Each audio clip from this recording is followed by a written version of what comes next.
Abhishek, Mrs. Devika and Ayan. Thank you. Thank you.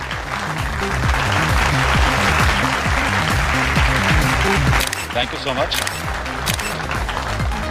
इस car को बनाने का हमारी कंपनी का सपना तो था ही, साथ ही न्यू जनरेशन को हम लोग एक ऐसी कार देना चाहते थे जिसमें बैठ के वो लोग कूल और फैंसी फील करें, जैसी feel American and German brands की कार में होती है। अब आपका ज्यादा वक्त ना लेते हुए let me introduce to you the most valuable gift to our nation. Ayan, please come. Vicky, can I have the remote, please? Yeah. There you go. Future is all yours. Introducing a new booster.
वेद,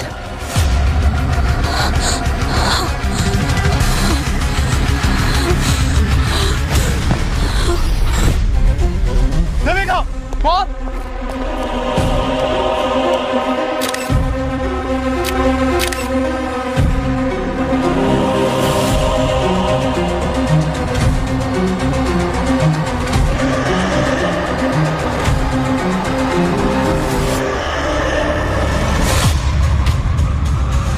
क्या ये कोई नई तरीके का dark publicity stunt है? अगर है तो 3 निशाने पर लगाएं, क्योंकि ये इवेंट हर जगह वायरल हो चुका है। आमतौर पर कार के साथ उसके फीचर्स लॉन्च होते हैं, लेकिन बूस्टर के साथ लॉन्च हुई है उसकी ड्राइविंग सीट पर बैठी हुई एक डेड बॉडी। आज जहां पर बुकिंग्स के लिए कस्टमर्स की लंबी लाइन होनी चाहिए थी, आज वहीं पर आई हुई है सीआईडी की टीम।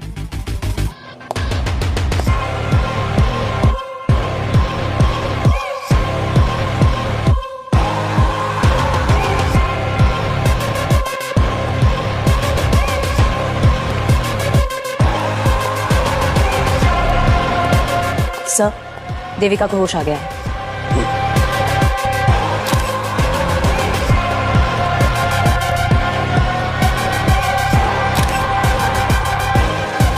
सर, जब हमने पहले बॉडी को देखा था तो एकदम चट्टान जैसे कड़क थी। अब देखिए सर, धीरे धीरे इसका रंग रूप बदलता जा रहा है। लगता है बॉडी फ्रोजन थी पंकज, जबरदस्ती कार में बिठाया गया है। 20 साल पहले वेद गायब हुए थे और आज अचानक से ऐसे यूं। ये वेद आपके क्या लगते थे? इनके पहले पति थे और मेरे कजन। सर, वो वेद जैसे दिख रहे हैं, वो वेद नहीं है। वेद को गए हुए तो 20 साल हो गए हैं। और हाँ, वो जो बॉडी पे टैटू है ना, वो वेद जैसा ही है। वो तो 20 साल पहले लद्दाख में बर्फ में। सर, आई एम श्योर कोई ना हमारे साथ प्रैंक कर रहा है। आप चेक करिए ना। और आजकल तो आपको पता है ना, 3D वाले मॉडल्स कितनी इजीली बन जाते हैं। ये नकली है।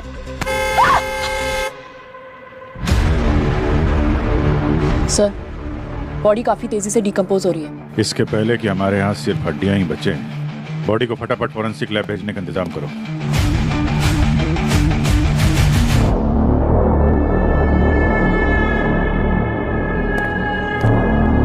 बीवियां कभी झूठ नहीं बोलती हैं।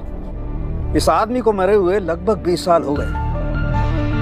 अरे सर, ये आदमी ऐसा कौन सा चूरन खाता था कि 20 साल तक इसकी बॉडी डिकम्पोज नहीं हुई है? पंकज, मैंने इस आदमी के मसल टिश्यूज और ब्लड सेल्स बहुत अच्छी तरह से चेक किया और जिस तरीके का माइक्रो बैक्टीरिया इसकी बॉडी में मिला है उससे साबित होता है कि इस आदमी की लाश किसी ऐसी जगह पर दबी हुई थी जहां चारों तरफ बर्फ ही बर्फ थी, एकदम ठंडा इलाका। क्या?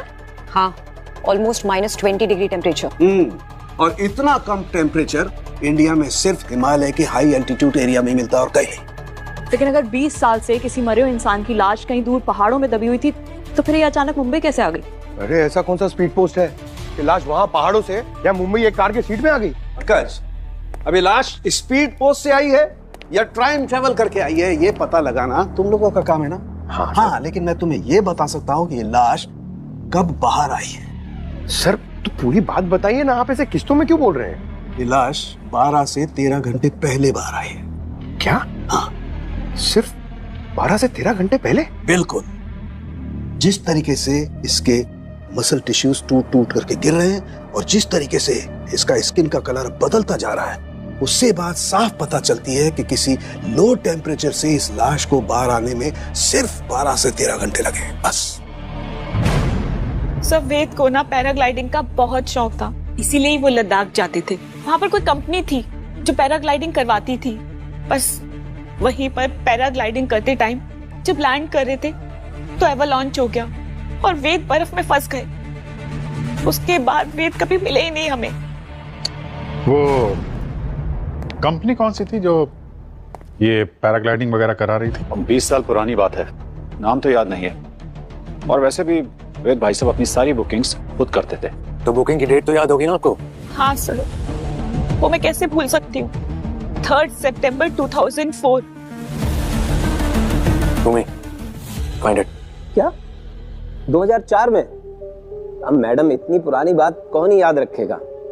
पर हाँ, झूठ नहीं बोलूंगा कि कभी कभार बर्फीले तूफानों में ऐसे हादसे अक्सर हो ही जाया करते हैं। और ये पैराग्लाइडिंग का खेल तो है ही रिस्की। और सच कहूँ तो इसी एडवेंचर की वजह से लोग आते हैं इसको करने के लिए।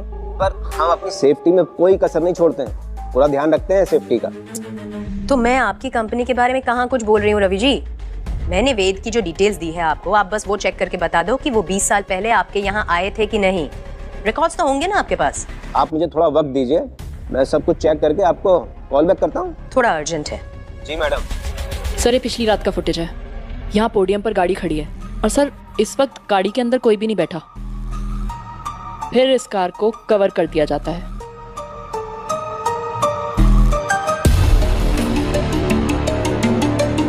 और फिर आज सुबह यहाँ जब इस कार को अनकवर किया जाता है, सर देखिए वेद की लाश ड्राइवर सीट पर बैठी मिली है।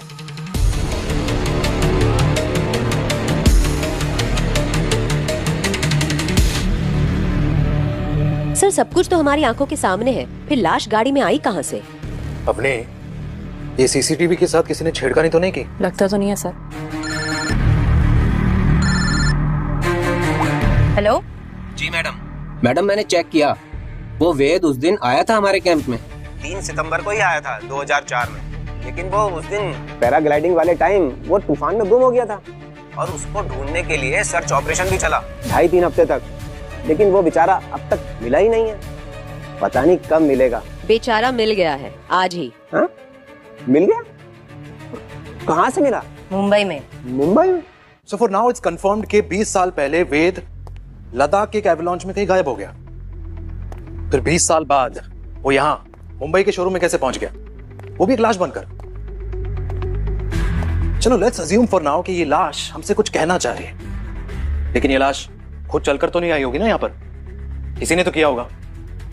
We need to find these answers. Sir forensic ने कंफर्म किया है कि इस बॉडी को एक्सट्रीम कोल्ड टेम्परेचर से निकले हुए कुछ 12 से 13 घंटे हुए। 12-13 घंटे में लाश बाय रोड लद्दाख से मुंबई पहुंच गई? Not possible. इस कार को खंगालो अच्छी तरीके से, एक एक कोना छान मारो इसका। बॉडी इस कार में मिली है, जवाब भी एक कार ही देगी।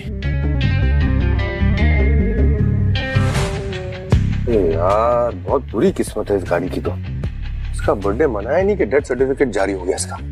सच में सर, इस कार को तो अब कोई भी नहीं लेगा। ये बहुत हेवी डिस्काउंट पे मिलेगी। ये केस सॉल्व हो जाने दो, फिर शोरूम से आके बात करता हूँ। सर,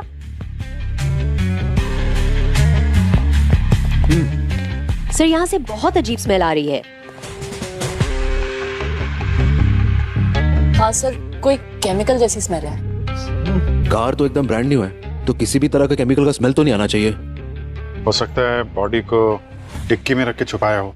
बर्फ से निकालने के बाद बॉडी को सड़ने से बचाना तो चाहिए ना, तो केमिकल लगा के यहाँ रख दिया होगा। और जिसने डेड बॉडी को यहाँ लाया होगा वो इसी में छुपा होगा। अरे बिल्कुल हो सकता है सर, ये देखिए ना, कम से कम 2 आदमी के लेटने की जगह है। पंकज सब ठीक है ना?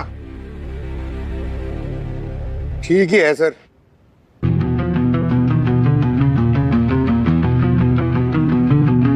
अब जरा इस डमी को वहां ड्राइविंग सीट तक लेकर जाओ।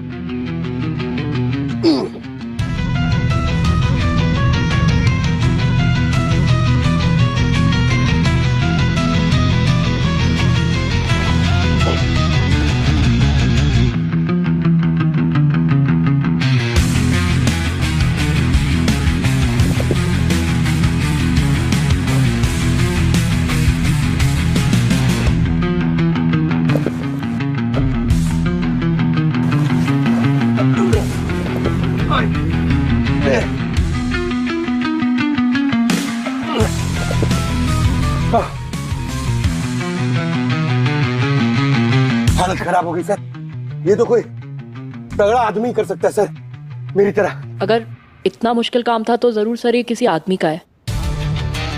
भूमि, जरा तुम भी अपने हाथ आजमाओ।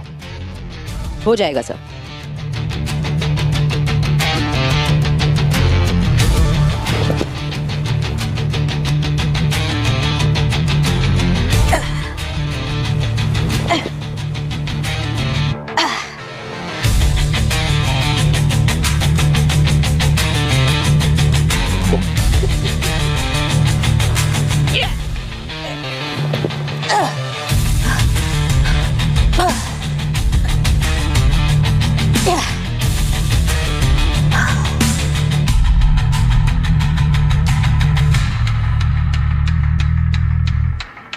इतना भी मुश्किल नहीं था पंकज जी। वो एक्चुअली सर वहां सीट के पीछे मेरा पैर फंस गया था, वो ऐसे करने के चक्कर में। अच्छा, मतलब बॉडी को शिफ्ट करने वाला आदमी या औरत भी हो सकती है।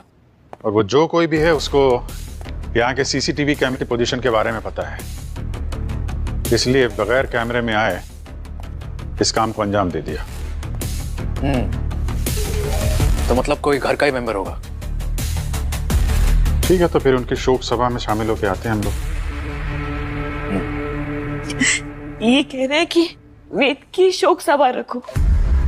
भला एक ही आदमी की मौत का मातम मैं बार बार कैसे बना सकती हूँ?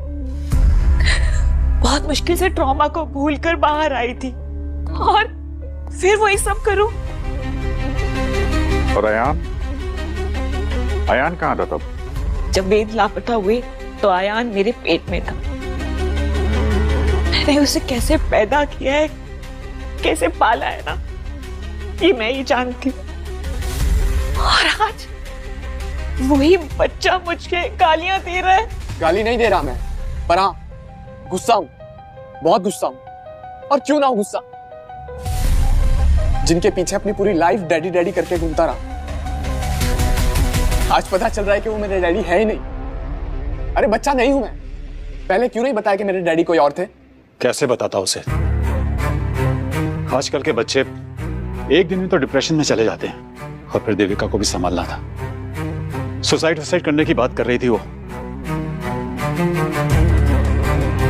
वेद भाई सबको तो मैं पहले ही खो चुका था। मैं नहीं चाहता था कि उनकी फैमिली को कुछ भी हो, और इसीलिए मैंने देविका से शादी की और अयान को अपना नाम दिया। क्या जरूरत थी अभिषेक को ये सब करने की?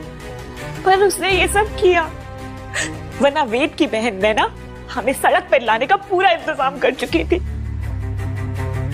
नैना? क्या किया क्या था नैना ने? पापा का पूरा बिजनेस मैंने संभाला था।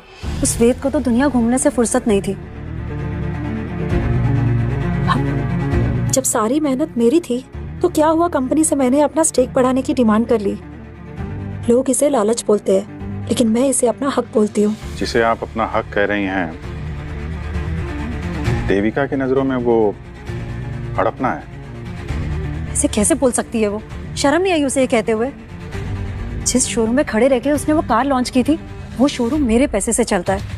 ऑटोमोबाइल कंपनी मेरी है। महीने महीने पैसे भेजती हूँ मैं उसे और उसके बेटे की परवरिश के लिए।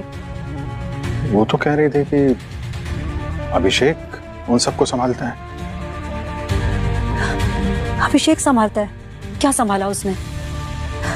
वो मेरे चाचा का लड़का है। उधर वेद मिसिंग हुआ और इधर इसने उसकी बीवी से शादी कर ली, हमारी प्रॉपर्टी पे मौज करने के लिए। चाहती तो मैं उसी वक्त उसकी पोल खोल सकती थी। क्या मतलब? पोल खोल देती? फिर आप लोग को दिखाती हूँ।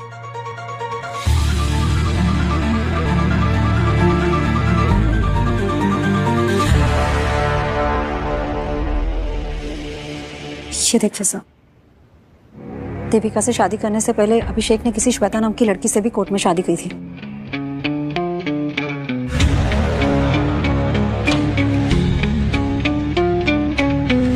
शादी के बाद एक और शादी। तो पता लगाओ कि श्वेता जी हैं कौन और कहाँ हैं।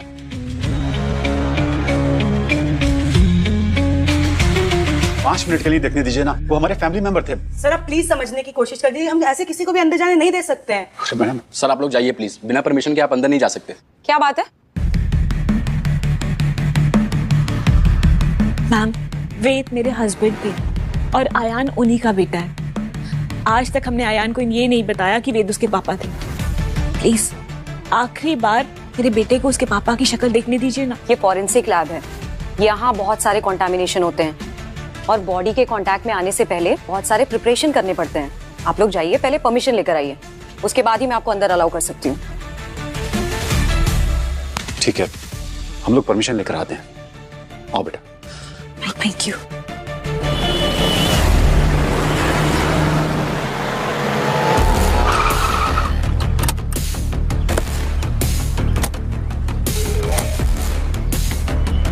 सिक्योरिटी। हाँ जी कहिए। ये जो सामने वाली बिल्डिंग रेनोवेशन पे गई है, सुना है कि उसके काफी सारे ओनर्स इस बिल्डिंग में शिफ्ट हुए हैं। हाँ, वहाँ से तो काफी सारे लोग यहाँ रह रहे हैं। तो उनमें से कोई श्वेता नाम की औरत भी रह रही है क्या? अब मैडम इतना बड़ा सोसाइटी है, इसमें तो 2500 श्वेता रहती होगी। वो तो ठीक है, लेकिन अच्छा जरा याद करके बताओ कि 40 साल के आसपास की कोई लेडी है क्या? हाँ, एक तो तीसरे मंजिले पे है जो श्वेता नाम की, एक 40 लगभग है वो।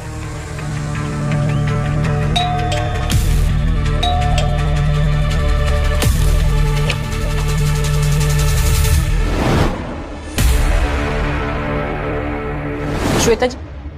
जी कहिए। हम लोग सीआईडी से। अच्छा ये बताइए कि कल कार लॉन्च पे आप देविका के शोरूम पे थी ना? एक मिनट।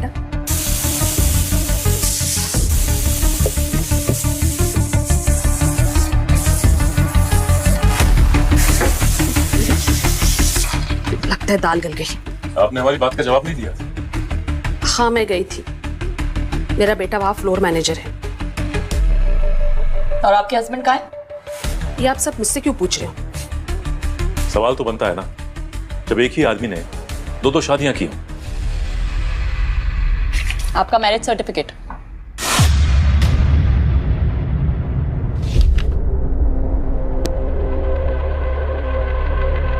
हाँ, अभिषेक ने कोर्ट मैरिज की थी मुझसे और विकी हम दोनों का ही बेटा है। और अभिषेक ने अपनी ही कंपनी में अपने ही बेटे को एक फ्लोर मैनेजर की हैसियत से रखा हुआ है। हाँ, मैंने अभिषेक को काफी बार कहा, लेकिन उसने कहा कि मालिक को भी सारा काम आना चाहिए। जब वो लायक हो जाएगा तब उसे उसका हक दे दिया जाएगा। आपको तो पता ही होगा उसने देविका से शादी की है। मजबूर थे बेचारे, वरना चचेरे भाई की बीवी और बच्चे की जिंदगी बर्बाद हो जाती। अच्छे इंसान है वो, परिवार के लिए प्यार की कुर्बानी दे दी। देविका जानती है कि आप अभिषेक की पत्नी हैं?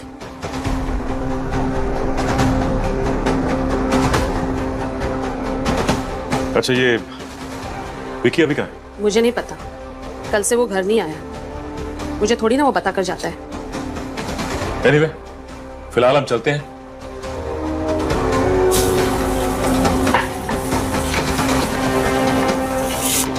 ये अभिषेक बहुत पहुंचा हुआ खिलाड़ी लगता है। वहां अपने बाप होने का फर्ज गिना रहा था हमें, और अपने ईसा के बेटे को नौकर बना के रखा है। ठीक है, आप बॉडी को देख सकते हैं, लेकिन किसी चीज को छूना नहीं। करके दिखा दो। यस अयान बेटा, देख ले अपने पापा को।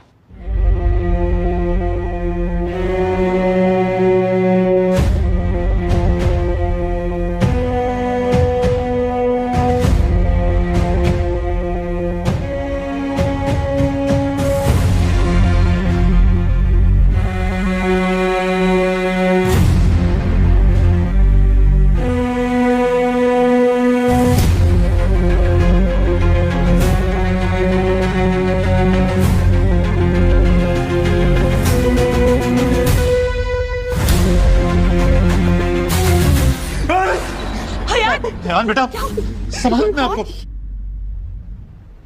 हाथ हाथ कहाँ है सर? क्या हुआ सर? बॉडी के हाथ नहीं है। क्या मजाक कर रही हो? बॉडी के हाथ? माय गॉड,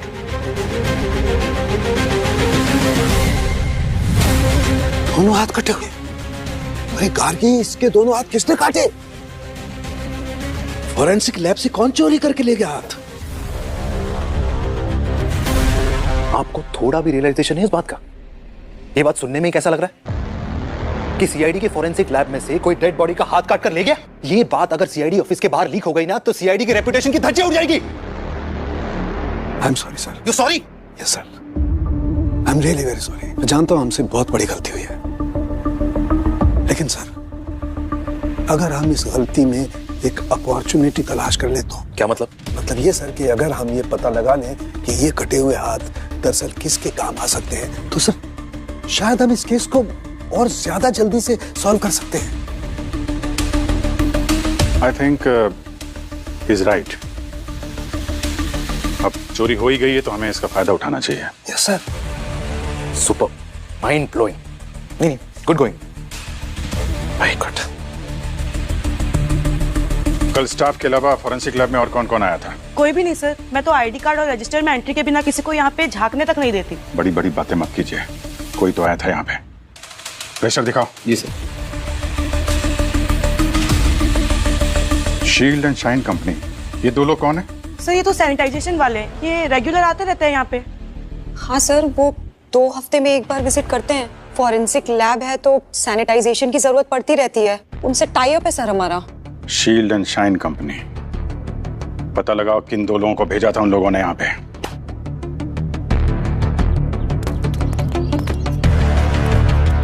सर मैं सिस्टम में चेक करके बता रहा हूँ। कल हमारे लड़के जाने वाले थे लेकिन नहीं गए। शेड्यूल में था कल विजिट का, लेकिन वो और किसी साइड पे फंस गए। लेकिन ये कंफर्म है हमारे लड़के नहीं गए, ये कंफर्म है सर। ठीक है, ये शेड्यूल तो आता जाता कोई भी देख सकता है। कल या पूरे दिन कौन कौन आया था? सर जो भी आए थे सबका डिटेल है इसमें। ये अभिषेक, देविका, अयान, ये तीनों क्या कर रहे हैं आज यहाँ? सर डेड बॉडी देखने आए थे। अयान को आखिरी बार अपने डैड से मिलना था। सर वो लोग तो कल भी आए थे और बिना परमिशन के मैंने उन्हें जाने नहीं दिया सर। कल भी आए थे वो लोग यहाँ पे? जी सर। और यहीं खड़े थे जहाँ पे हम लोग खड़े? Yes sir. फिर तो इस शेड्यूल पे उन लोगों की भी नजर पड़ी होगी। वो सैनिटाइजेशन वालों की कोई शक्ल देखी तुमने? उनका चेहरा? सर वो तो मास्क और यूनिफॉर्म से पूरी तरीके से कवर थे, तो हमने बस डेटा एंट्री की और उन्हें जाने दिया। जब तक वो हाथ नहीं मिल जाते तब तक ये केस हमारे पकड़ में नहीं आएगा। वो हाथ मुझे चाहिए अभिजीत।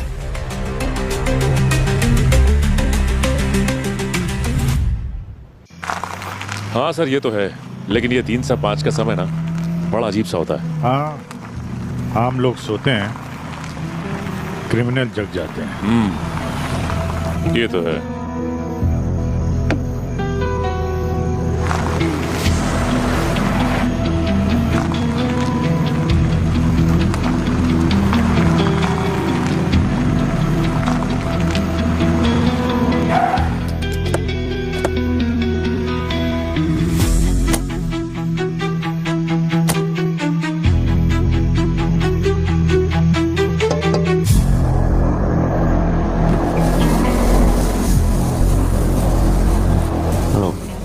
Need any help? आओ सीआईडी। आप राजन औलख। राजन जी, आप इतनी सुनसान जगह पे इतनी रात को यहाँ क्या कर रहे हैं? अपनी गाड़ी में बैठा हूँ।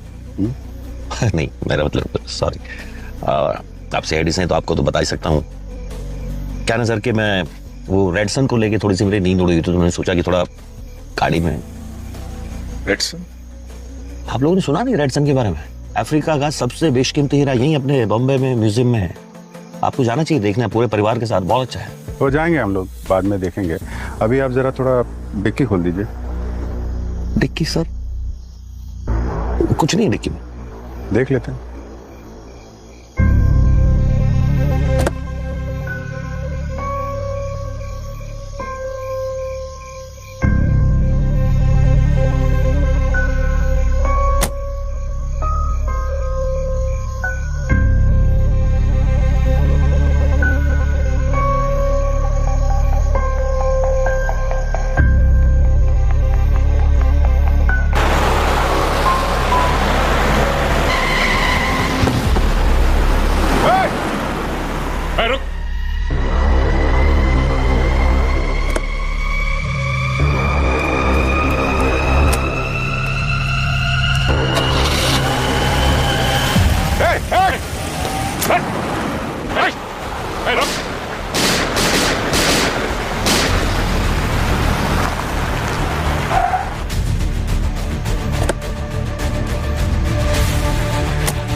Put your guns down. Easy, easy. हम लोग सीआईडी से हैं। गोली आप लोगों ने चलाई थी? जी हाँ, गोली हम ही ने चलाई। हम लोग पेट्रोलिंग पे थे और यहाँ पे एक आदमी खड़ा था।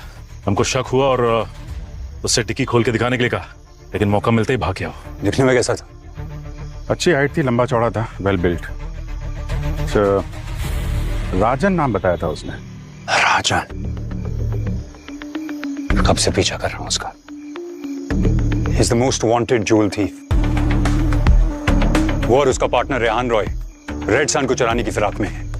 हाँ, कुछ अफ्रीकन रेड सन की बात कर तो रहा था वो। 25 अप्रैल को एक चोरी कर चुका है। अब रेड सन तक पहुंचने से पहले उसे पकड़ना पड़ेगा। किस डायरेक्शन में गया? ओ, इधर ही सीधा गया वो। Okay, thank you officers. All the best.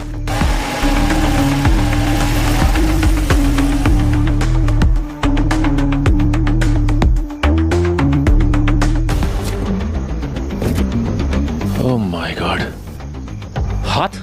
हाथ की उंगलियों के पोर के जो स्किन है वो निकाले हुए हैं यार। सर, तब से जिस हाथ को ढूंढ रहे थे कोई यहाँ फेंक के गया। कोई तो है जो हमारी मदद कर रहा है क्रिमिनल को पकड़ने में। ये देखो, ये दोनों कटे हुए हाथों की ये 10 उंगलियां देखो। जहां जहां से फिंगरप्रिंट्स मिल सकता था वहीं से स्किन हटा दी गई है। तो सिर्फ फिंगरप्रिंट्स चुराने के लिए हाथ काटे गए हैं। और ये फिंगरप्रिंट्स किसी पासवर्ड प्रोटेक्टेड प्लेस को खोलने के लिए भी चाहिए होंगे। करेक्ट। कोई डोर, कोई तिजोरी। जिसका मतलब जिसके पास भी ये तिजोरी या डोर है इधर पे, उसी ने हाथ काटा और चुराया है। सर, मैं देविका और अभिषेक के रिकॉर्ड्स जैसे कि बैंक अकाउंट्स, बिल्स वगैरह चेक कर रही थी। उसमें से ये मिला। व्हाट? 1.5 लाख बिजली का बिल? मैंने हिस्ट्री चेक की, पिछले कई सालों से इनके इलेक्ट्रिसिटी बिल्स इसी अमाउंट के आसपास के हैं। हर महीने लाख रुपए से ज्यादा का बिल है। ये देविका, अभिषेक, ये क्या घर में एक फैक्ट्री चला रहे क्या? हर महीने लाखों का बिल, वो भी बिजली का। चल क्या रहा है? इतना एसी क्यों चला रहे हैं ये लोग? मतलब घर में शिमला बनाना है क्या? एक मिनट। क्या बोला तुमने? सर, मैंने तो बोला बस कि घर में शिमला बनाना है क्या? शिमला? लद्दाख भी तो बना सकते हैं। पंकज, तुम लद्दाख के लिए निकलो तुरंत। जिस कैंपिंग कंपनी के लिए वेद ने पैराग्लाइडिंग की थी उसकी सारी डिटेल्स निकालो, सारे प्रूफ चाहिए मुझे। Okay, come on. अभिजीत, कल रेड मारने की तैयारी कीजिए। अच्छा। अब ये कटे हुए हाथ ही हमें उनके गले तक पहुंचाएंगे।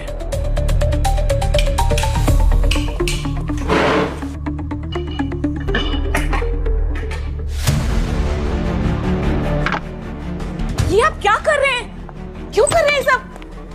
देखिए ना, हमारे घर को कैसे तहस नहस कर दिया इन लोगों ने। क्या हो रहा है सब? क्या कर रहे हैं आप लोग? रोकिए ऐसे। आंखों में सुरमा लगा रखा है क्या? दिख नहीं रहा तलाशी चल रही है? तलाशी? इस बात की तलाशी? मिस्टर अभिषेक, ऐसे कौन सी फैक्ट्री लगा रखी है आपने इस घर में कि आपके बिजली का बिल आसमान छू रहा है? हा? वो भी पिछले 20 सालों से। लाखों रुपए का बिल आ रहा है आपका। कर क्या रहे हैं यहाँ पे? लाखों रुपए का बिल आ रहा है तो उसमें क्या हो गया? क्या हो गया अभी पता चल जाएगा। अच्छे से तलाशी लो, अगर दीवार तोड़नी पड़े ना वो भी तोड़ो। पर आप उन लोगों का घर क्यों नहीं तोड़े जिन्होंने हमारा घर तोड़ा है? नैना जी का घर भी नहीं बचेगा सीआईडी के प्रकोप से। अभी आप चलिए, पीछे हटिए, पीछे हटिए, कोने में खड़े हो जाइए।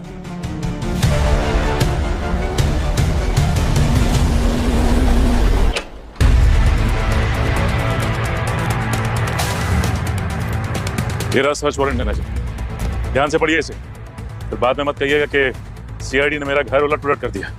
घर का कोना कोना छान मारो, कोई जगह छूटनी नहीं चाहिए। लेकिन आप लोग यहाँ क्या ढूंढने आए हैं? ये भी पता चल जाएगा आपको, सब्र रखिए।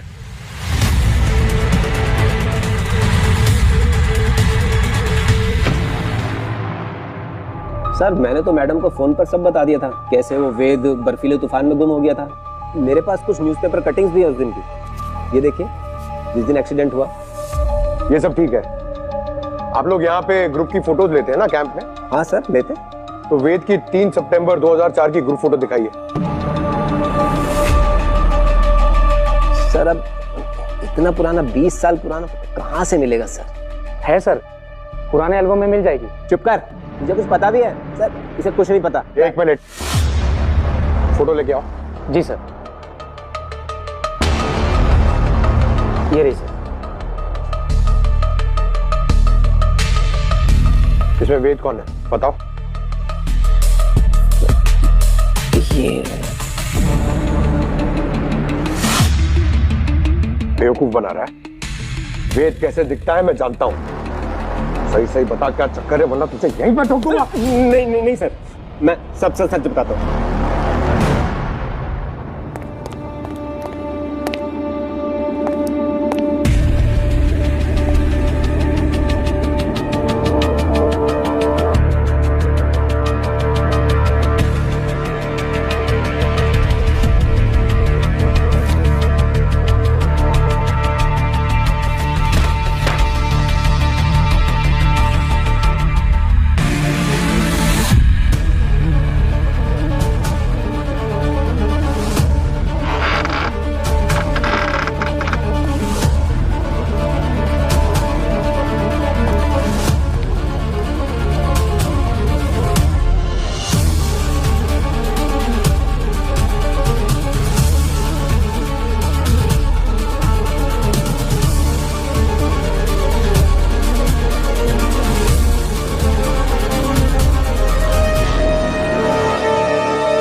सर, हाँ भूमि,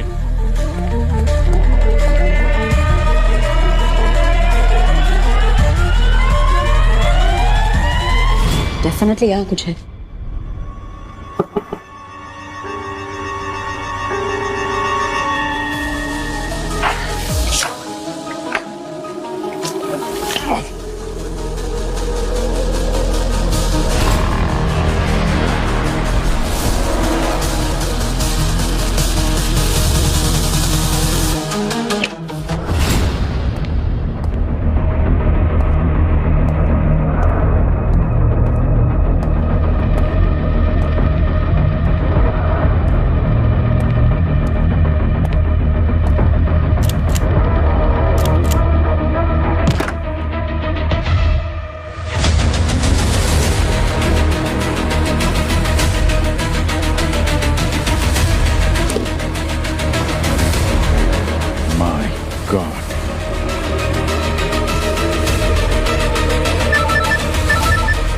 पंकज? सर यहाँ वेद की सारी एंट्रीज फर्जी है। यहाँ पर वो कभी पैराग्लाइडिंग करने आया ही नहीं था। आता भी कैसे? 20 साल से तो ये यहाँ फ्रीजर में जो पड़ा हुआ है, देविका के बेसमेंट में।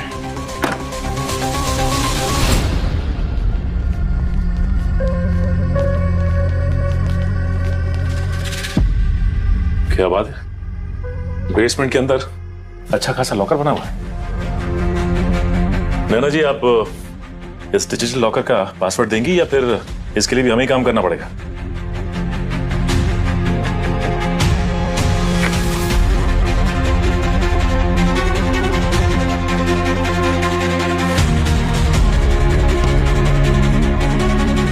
ये वही कटे हुए हाथ के फिंगर्स की स्किन।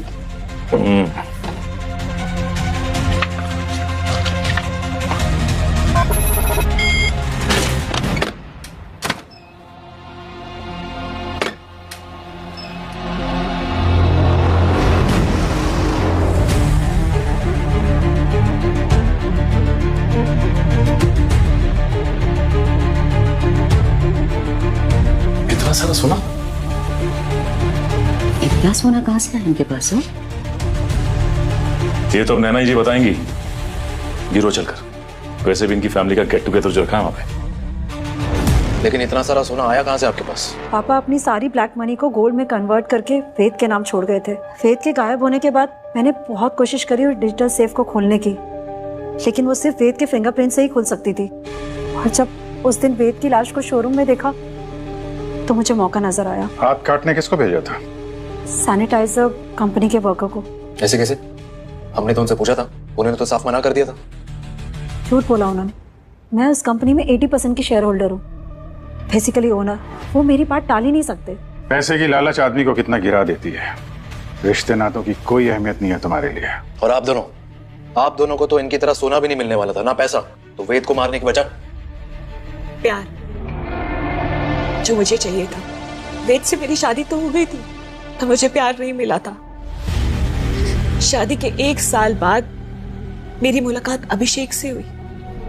मुझे ऐसा लगा शायद मुझे यही चाहिए।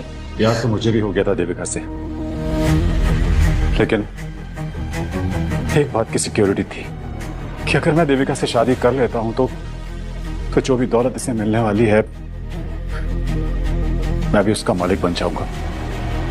लेकिन तभी वेद भाई साहब को हमारे प्यार के बारे में पता लग गया और इसीलिए उन्हें रास्ते से हटाना बहुत जरूरी हो गया था।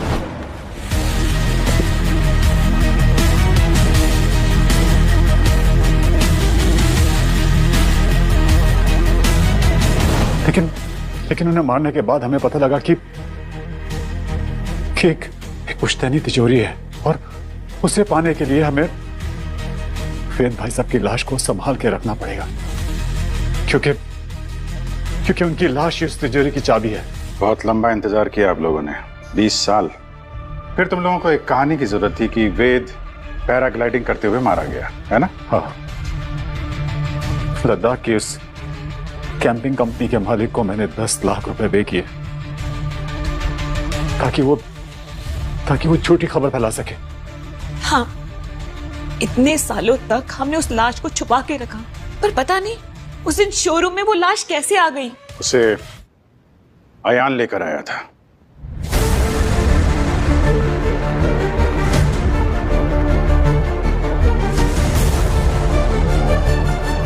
हाँ, मैंने निकाली थी पापा की लाश वहां से। एक दिन मुझे मेरे ही घर में छिपा हुआ एक बेसमेंट मिला। नीचे गया तो वहां पे फ्रीजर में एक लाश पड़ी हुई थी जिसकी शक्ल बिल्कुल मेरी तरह थी। फिर मैंने इन दोनों को एक्सपोज करने के लिए विक्की की मदद से पापा की लाश को शोरूम तक पहुंचाया।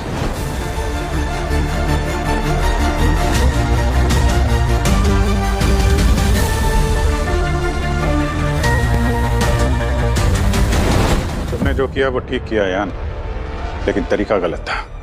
तुम्हें सीधे पुलिस के पास जाना चाहिए था। जिसने मेरे पापा को मार दिया वो मुझे क्या छोड़ते?